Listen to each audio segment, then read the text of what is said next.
Welcome to This Explainer. So, have you ever looked out at a room full of learners and just thought, how on earth can one single lesson possibly meet the incredibly diverse needs of all these different minds? Seriously, it's a question that literally every dedicated educator wrestles with. Well, today, we're setting the stage for a massive paradigm shift in how we view classroom design. We're going to explore how to differentiate instruction using actual student evidence.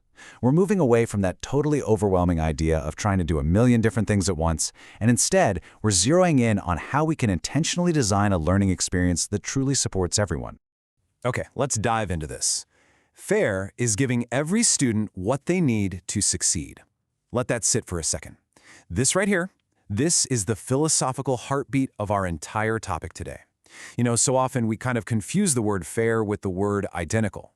We think that to be fair, every single student has to receive the exact same worksheet, the exact same lecture, and the exact same support. But authentic fairness, it's highly responsive. It means recognizing that the starting line is actually different for everyone and giving every individual the precise tools, time, and pathways they need to cross that ultimate finish line. So here's our roadmap for how we're going to get there. We'll start with Section 1, From Evidence to Action. Then Section 2 is One Goal, Many Pathways. After that, Section 3 covers the Responsive Toolkit. Section 4 tackles Flexible Groups and Rigor. And finally, Section 5, Designing for Every Learner. All right, let's kick things off with Section 1, From Evidence to Action. Think of instruction as a continuous conversation. First, you ask, what do my students need, by looking at your formative assessment. But deciding how to respond, well, that's where a massive roadblock usually pops up. And this brilliantly illustrates that exact roadblock. The myth is that to differentiate, you have to run yourself totally into the ground creating 30 completely different lessons for 30 different kids. That is literally a guaranteed recipe for teacher burnout. The fact, thankfully, is something much more manageable and, frankly, much more effective. Differentiation is simply about intentionally responding to specific learning needs that are revealed through student evidence. It's not about inventing 30 brand new games, it's about making strategic, smart adjustments to the one game you're already playing, all based on the real-time feedback you're getting from the players. And this brings us to a subtle but absolutely crucial philosophical distinction. We differentiate because students learn differently, not just because students are different. If we only focus on the fact that our students are wildly different people with different backgrounds, the task of teaching them all feels, well, impossible. But when we focus on the mechanics of how they learn, the fact that some need visual aids, some need a bit more processing time, and some just really need a graphic organizer to structure their thoughts, then our job becomes clear. A single, rigid instructional response just cannot possibly meet every classroom need, simply because human brains process information in such incredibly diverse ways. Which leads us perfectly into Section 2, One Goal, Many Pathways. So if we aren't creating 30 different lessons, what exactly are we doing? We're using the many pathways approach. The beauty of this framework is that you focus on the exact same learning target for the entire room. You design different supports and you build different branching pathways, but, and this is absolutely vital, you maintain identical expectations.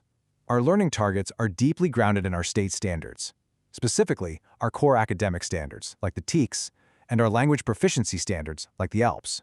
You never, ever compromise those standards. The destination is non-negotiable, for sure, but the route we take to get there, that can be wildly creative.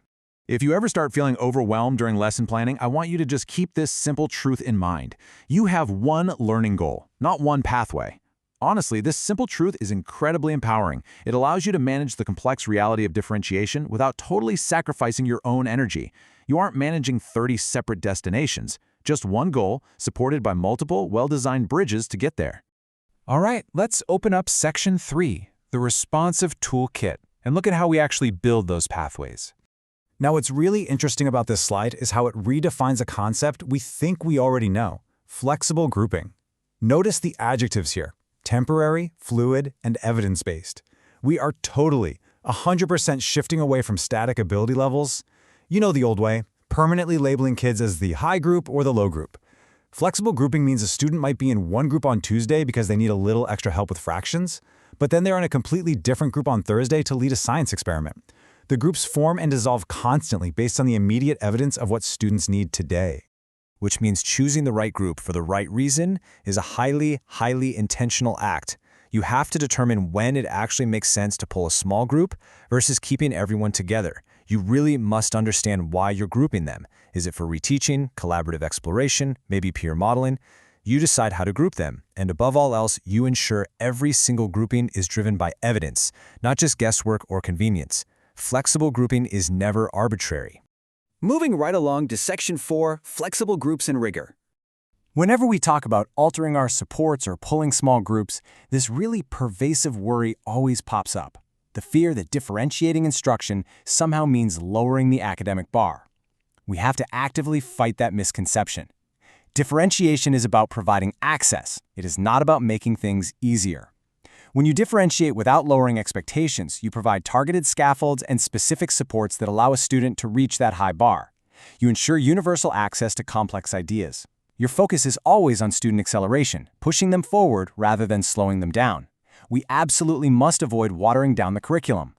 Look, giving a struggling reader an easier, totally unrelated text doesn't help them master the grade-level standard. But giving them a glossary and a graphic organizer to tackle the rigorous text, that does. So the crucial point is understanding the profound difference between an accommodation and a modification. It's a game changer.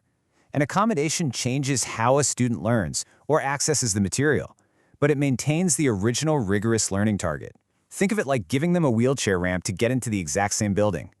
A modification, on the other hand, fundamentally changes what a student is expected to learn, which actually alters the original learning target. In our everyday differentiated instruction, we are aiming for robust accommodations and scaffolds to maintain high rigor.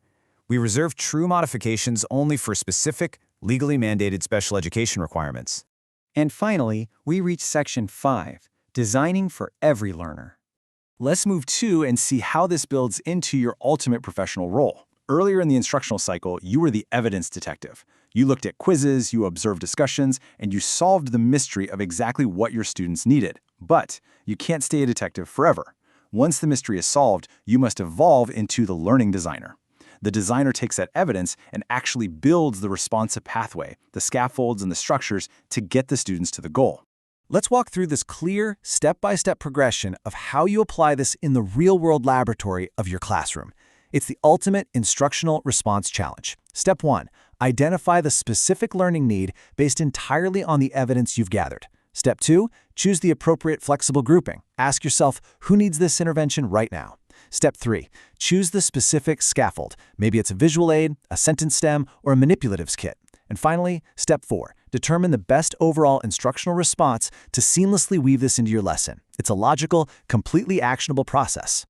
As we wrap up this explainer, I want to leave you with a provocative thought. Look back at where we started, that exhausting myth of creating 30 different lessons, and look at where we landed, becoming a dynamic, intentional learning designer. So, how has your thinking changed about differentiation? Differentiation isn't just some buzzword or a burdensome chore. It's responsive, highly intentional instructional design that honors the fact that every single student deserves a pathway to success. Keep growing, keep reflecting, and keep designing those amazing pathways. Thanks so much for joining me on this explainer, and I'll see you next time.